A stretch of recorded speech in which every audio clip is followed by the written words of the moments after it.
Dans mon deuxième audio, je serai un peu très bref. Dans le sens que la première audio na yebisaki ok.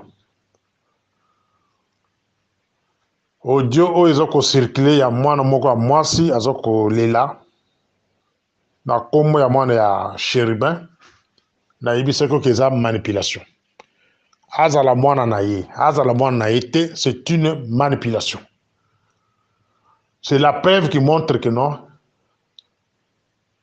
quelque chose eza sima ya audio wana. Depuis Tongo et tozwi kaka message ya keno Chérubin akufi. Moi je surveille seulement le mouvement. Il y a tendance de se mibale. C'est ça Morning Star. Expérience on a nazanango ezaki quand il y a déjà des crimes natala ka comportement ya gouvernement, natala pe comportement ya opposition. Ici ka agitation eza makasi. C'est là où maintenant na tchaka ba caméra nanga pour natala eza nini. Ici vous allez remarquer que les services cités, c'est les renseignements militaires.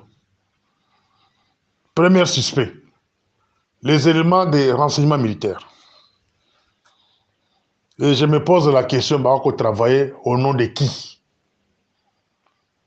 Parce que Herbiso Tozu pouvoir, le moment où camarade Félix a prêté serment, première des choses, ils allaient qui a promettre Herbiso population, qui a kangi bakasha de miap. Mais c'est la contradiction. Ce qui te énuméré kaka ba acte de miap pasale mikolo oyo contre la population civile.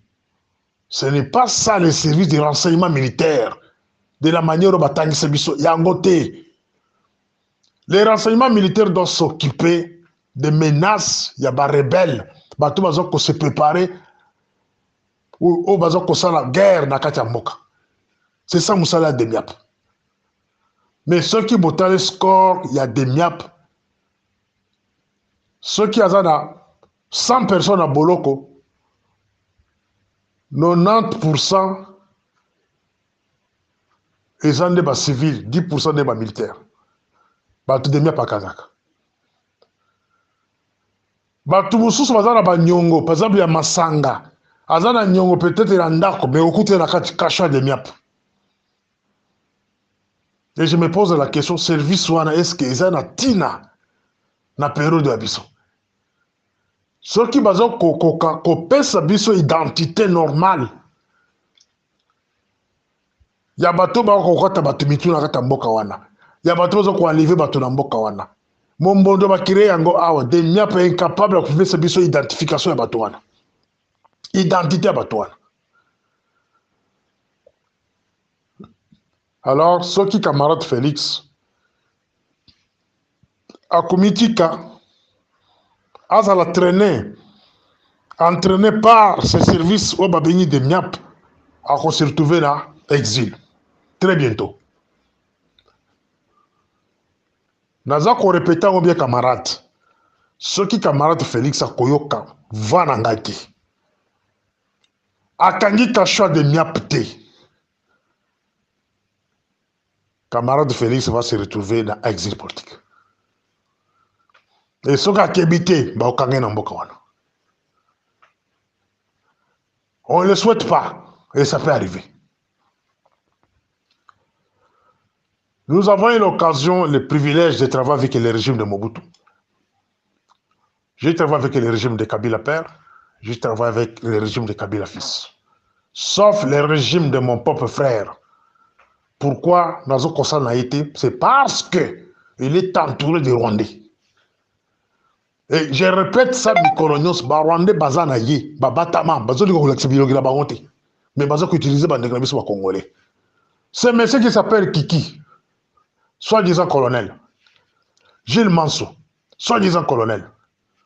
Na o Moussouza na Kasai, Chibango. Ba ko travaille na compte nani. Kiki est cité comme premier suspect. Yabato Babomi Chérubin. Gilles Manso, la même chose. Mais je pose la question à camarade Félix, Oyebana na Batoana, wapi? Oyebana na bango, wapi? Affinité na Batoana outi wapi? Baza très actif la carte service, baza composé ba acte sur le plan international, les autres effacés. Sur le plan international, les autres, on dirait quoi? Contredire discours il y a le 24 janvier 2019. Si j'étais votre conseiller spécial ou conseiller privé en matière de sécurité, j'allais vous demander de convoquer une réunion extraordinaire. Il y a Conseil national de sécurité. À l'issue de ce conseil-là, première décision, pour que on s'en sortir dans la situation, première décision à prendre, c'est suspendre votre conseiller en matière militaire. Mais c'est Franck Toumba. Deuxième mesure, arrestation à titre provisoire des colonels Kiki et Gilles Manso. Dans l'équipe Mobimba opération. En commençant même par le chef de la sécurité intérieure de la DEMIAP. Mais c'est ça. Nous sommes, il faudra qu'on soit bango, au tient à la disposition auditorat militaire pour enquête. Parce que le dossier il y a Mouto Chérubin, comment on a un dossier mouqué, mais c'est un dossier qui peut même occasionner votre départ. C'est ce que la communauté internationale cherchait. C'est ce que l'opposition cherchait. Ce qui est Kangi Batouana, au Koyebana na manipulaki bango. Ceux qui sont en opposition, ceux qui sont dans l'ancien régime, ceux qui sont Talibanda au Koyebayango. Mais ceux qui ont tiki Batouana, Kimi Kishasa. Parce que tendance à Koki Mezali. Et là, vous devez interpeller votre conseiller militaire. Ces messieurs donnent des missions noires. Nandeko Oyazala Kassai, commandant région Kassai, il fait beaucoup de missions à l'extérieur. Au nom de qui? De votre conseiller militaire. Il est tout le temps à Lubumbashi, il est tout le temps en Afrique du Sud. Et les Gilles Mansola, la même chose. Quand vous posez des questions, non, ils sont en mission de chef. Quel chef? Voilà les gens au basal qui pouvoir au yabiso babegango pouvoir criminel. Tout comme on appelle na Sony. Mais ils ont courage. Ils ont courage. Il faut convoquer conseil de sécurité, Yomoko président, à l'issue de ce conseil-là, soit décision, il y a suspendre votre conseil militaire. Soit décision, il y a suspendre chef du département intérieur à Demiap. Dans l'équipe de Mubimba, il y a opération. Il y a des décisions, il y a Mukolo. Il y a même sur le plan international, il y a des causes innocentes. Mais cherchez à défendre ces gens, les garder autour de vous. Bah, crime va tout commettre et vous allez mouton. Pourquoi on a le bongo? C'est monsieur qui s'appelle Kiki et Gilles Mans. Ils ont été arrêtés à un moment donné. Ceux qui ont encore ça, Touna, monsieur Christian. Daïwel, patron à Demiap. Tounaye, question dans le Bawana. Akanga Batouana, posez la question, Nana Bimisa Bango. C'est votre propre frère, Jacques Chibanda. Et cela montre que même votre propre frère est manipulé. comme un agent inconscient. La poste à Kabakato PCA, ya sécurité interne à présidence. Mais Bakangi Batona de Miap, lui va appeler pour que Batika Batouane. Ça montre quoi? Ça montre qu'il est manipulé. Dans sala audio moko il n'y a pas longtemps, dans la kisaka fonction mutuna mutu. Comment on peut arriver à te faire un coup d'état un jour? Nataka peut frère nayo. Comment on peut le manipuler? Comment il peut faciliter un agent à côté de la bureau na babeta masasi? Les faits seulement za kosimi kokota na makambo ya de miap bakangi bata de miap ya bengi batika batwana, ça montre que il est faible. Il est temps de kokanisa double. Il est temps au kanisa double. Na libite ulongula ete parce que azan de konayo. Dengo cheki wana na yibite. Sentiment ni ne poussa uche au place na yibite. Na okote makambo mino famite. Mais constant langa ezaki attaque expert aza faible. Aza manipulable. Mutu mususu ya ko interpeller. C'est votre procureur général. Votre procureur général est amorphe. Aza autorité. Appareil à justice est par terre parce que vous avez un procureur qui ne se manifeste pas. On appelle ça exemple. Il y a une tuerie à Est, à Tamukolmoko, tu as lancé un mandat, ou bien à sa ouverture judiciaire, dans le pays Moussous, s'il y a les actes de terrorisme, au moins le procureur a formulé acte, a formulé enquête Moroboy contre les inconnus. Jusqu'à ce qu'un jour, il va arriver au Karabato. Non, il y a Vandi Kimia. Bamumbondo, Bakire, on a vu de Kinshasa. Na place à procureur à cause de la mesure, bino bakina cause biso un zombie, un Fabrice zombie qui a keno consi ce biloko na ndinga ki chef coutumier. Pendant que lui-même zombie ndem mutaza parmi bato bazoku bomba to na mboko wana. Créateur de milices, les petits Fabrice wana de zombies, soit disant chef coutumier. Voilà les gens que vous, chef de l'État, vous avez la confiance. Bazako manipuler yo, bayeko la kisa mutu lokola Fabrice Zombi, babi kaza chef coutumier ya Bayaka, soki ya banani, a construit bitumba ya Est, ya nini ya Bandondo. Maintenant, ce dernier temps, Mumbondo, esili, makambo Mumbondo esili, makambo ya enlèvement et bandé la kata vie de Kinshasa. Toujours les mêmes acteurs, même stratégie, même méthode. Voilà là nous sommes aujourd'hui. Camarade Félix, si vous ne faites pas attention, je le répète plusieurs fois dans Baoudou Nangai, on se retrouve dans l'exil politique. Ce qui est l'exil politique, c'est quand on a vu des Kinshasa dans Baoukangalo. N'appelle ça un exemple, il y a Bozizé. François Bozizé, ancien président centrafricain. Son propre fils était ministre de la Défense. Il a été manipulé de la manière bazoko manipulé de Konayo. François Bozizé va chasser le pouvoir. Les rebelles avancés, ba patron ba rebelle wana ba manipulé moi na François Bozizé.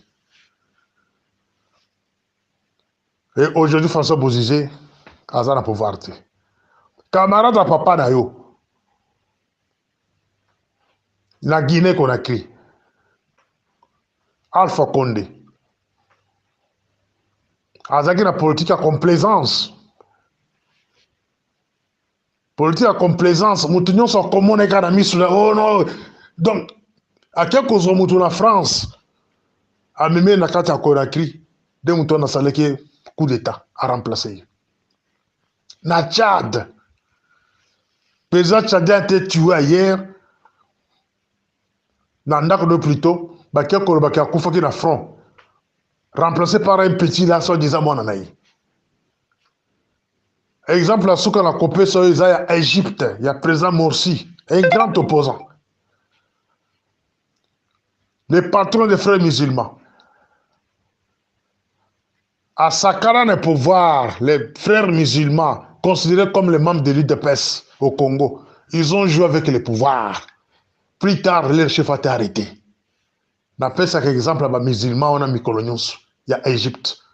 C'est ça le cas de l'UDPS. L'UDPS, vous avez les pouvoirs. T'en pas ça le pouvoir, Nabino. Au sein de l'UDPS, vous n'avez pas même pas un département stratégique. Il y a Bakaya Boye, comme en Afrique du Sud. Jamais ANC a tika ba criminel qui est entouré chef de Bango, vous allez diriger chef de Bango. Camarade de Félix Ayebana ba Kiki, colonel Kiki Wapi. Camarade de Félix Ayebana na John Chibango place Didi. Camarade de Félix Ayebana na Gilles Manso Wapi. Sont des gens qui ont servi les Rwandais par le passé. Sont les gens qui ont des affinités avec les Rouberois, les Bizima, etc., etc., par le régime du passé, Batouar Mazaki actif. Voilà les gens qui vous, l'UDPS, vous avez laissé ces gens-là autour des camarades de Félix. Mes chers amis. Comment ils vont commettre acte, ils ont discrédité le pouvoir à l'UDPS. Là, il y a Félix en tête. La politique de la complaisance et ce qui est chef na Boloko et ce qui est chef Libanda ya pays. Même méthode utilisée par le passé. Jules Babumba, Fleurbet Chebeye, c'était le 2 juin 2010. Une année, il restait une année pour aller aux élections. Bassimisa Kabila touche. Babumba Chebeye,